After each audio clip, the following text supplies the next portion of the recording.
Bom, agora a gente fala sobre finanças, sobre recursos, sobre dinheiro, sobre money. Nós estamos recebendo aqui José Mário Carvalho, administrador e especialista em finanças comportamentais. Por quê? Porque agora vai chegar o dinheiro do 13º, né? E aí o pessoal faz cada bobagem, então a gente pediu para que ele viesse aqui para a gente conversar um pouco sobre essa questão dos gastos de final de ano. É um prazer receber aqui. Boa tarde. Boa tarde, Kleber. Boa tarde, telespectadores.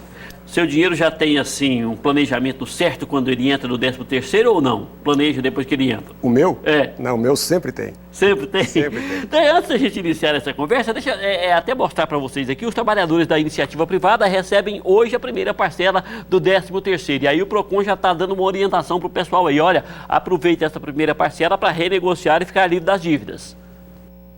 Com a chegada do final do ano, a expectativa do comércio é que o 13º salário dos trabalhadores movimente as vendas e auxilie os clientes inadimplentes na quitação de dívidas.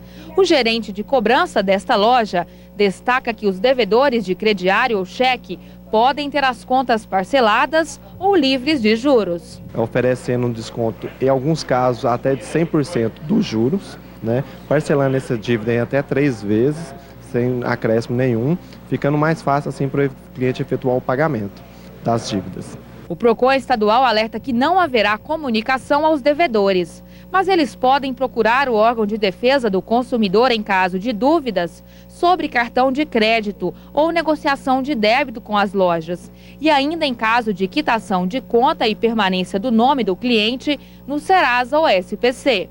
Se ela tiver negativado no SPC ou no Serasa, o PROCON não pode intervir.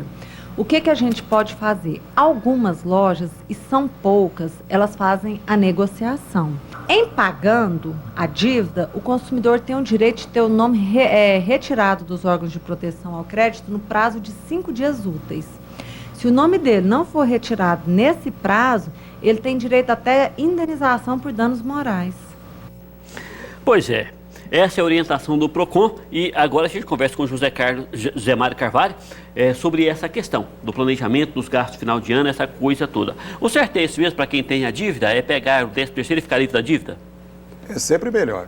É sempre melhor. As empresas agora no final do ano, os varejistas, as lojas, as redes de lojas, eles estão fazendo qualquer coisa para negociar para que a massa de compradores aumente. As pessoas que estão com problemas, elas estão inseridas no SPC, no Serasa e não têm acesso a crédito. O que as lojas têm feito? Chamam esses devedores, pedem para que eles renegociem, oferecem uma proposta para renegociação, para que eles voltem ao mercado consumidor e possam voltar a comprar. Então acaba sendo bom para todo mundo, mais para quem vende do que para quem está com a dívida. Perfeitamente, mas essa renegociação, essa conversa com o credor, ela, na medida do possível, deveria ser acompanhada de alguém, de algum profissional que analisasse as condições que estão sendo oferecidas. Porque às vezes aparece aí uma possibilidade de você liquidar uma dívida parcelando ela em mais meses, mais prazos, e isso não é interessante para o consumidor. O que está embutido ali em termos de taxa de juros e de tarifas é proibitivo. E por que as pessoas devem tanto, hein? O que é o problema? Que coisa... Por que as pessoas insistem tanto em dever, aí não dormem, aí tem que apelar, dar cana em amigo, coisas assim, por quê? É triste a gente... Ou eu estou sendo muito pessimista? Não, é isso mesmo. É triste a gente dizer isso aqui, mas é a cultura do brasileiro. Nós não temos cultura para poupar. Nós não sabemos esperar. Qual é que é o produto hoje da hora nas grandes lojas de departamento? É a TV de LED. Se nós esperarmos 6 a 8 meses, essa mesma TV que está sendo vendida agora, possivelmente vai estar pela metade do preço. Mas nós não sabemos esperar. Nós queremos comprar agora para ter uma igual ao meu vizinho, ao meu cunhado, ao meu irmão. E aí nós vamos nos atrapalhando com as finanças. É a propaganda ou é a nossa necessidade de promoção social em cima do ter ao invés do ser? É a troca do ter, eu tenho uma televisão de última geração, mas eu não tenho conteúdo nenhum, eu não sou ninguém. Ambos. A propaganda é uma guerra aberta pelo dinheiro da população. Nós estamos sendo bombardeados diariamente, desde a hora em que acordamos até a hora em que vamos dormir à noite, com promoção, com planos de pagamento, automóveis sendo vendidos em 72 meses. Isso dá 6 anos. Você imagina a condição que vai estar um automóvel em 6 anos que tenha um uso severo e o comprador pagando por um carro novo? Ele não tem jeito de vendê-lo depois, né? Porque ele está alienado, né? Ele tem que ficar 6 anos com aquele casamento, gastando aquele tanto todo mês. E um bem extremamente desgastado, praticamente sem valor no mercado. Aí é um prejuízo imenso. O que fazer para mudar esse comportamento? Parece que a preocupação das pessoas é essa, pelo menos é o que fala a Arice Ferreira, do centro, está dizendo o seguinte, o que fazer então para não dever? Controlar-se. Controlar-se em termos emocionais mesmo? Controle também, mesmo? Também. Controlar-se, quer dizer, você liga a televisão e estão lhe oferecendo algo que você não tem na sua casa. Você passa por uma avenida e tem um outdoor de um carro maravilhoso dizendo que recebe o seu como parte de pagamento e que o resto vai ser fracionado em X parcelas mensais. Baratinho, baratinho, você pode mostrar um carro novo para os seus vizinhos. Quando perder o controle sobre isso, você está fadado a ter problemas. Mas, assim, por essa reflexão aí, é uma questão de tratamento cultural, emocional, assim, de falar, não, eu não vou nessa, é assim? Exatamente. A sua colocação é essa ou eu estou entendendo mal? Não, é exatamente isso. Nós temos que ser severos conosco mesmo. Uhum. A maioria de nós não tem a percepção de que o dinheiro é finito. Nós trabalhamos um mês inteiro, recebemos pelo nosso trabalho. E aí, quando vamos às compras, achamos que nós temos dinheiro de um ano para gastar. O cartão de crédito é fácil, ele fraciona. Eu posso dar 10 cheques pré-datados. Eu resolvi um problema momentâneo, um problema íntimo meu momentâneo. Fiz a compra que eu queria. Mas os efeitos dessa decisão vão perdurar por 10, 12, 18, 72 meses, se for a compra daquele automóvel que eu falei no início.